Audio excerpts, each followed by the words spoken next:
Welcome to MiConvert. In this tutorial, I will show you how to convert MAX files to AMF format, completely free and online. Open your browser and search for MAX to AMF MiConvert.com. Click on the first result to go straight to the converter.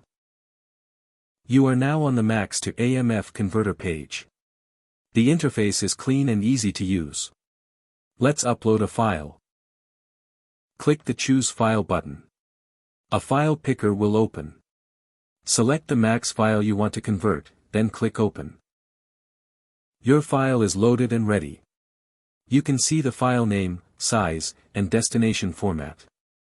Click Convert now to start the conversion. The conversion is in progress. You can see the progress bar moving. This usually takes just a few seconds. Done. Your file has been successfully converted.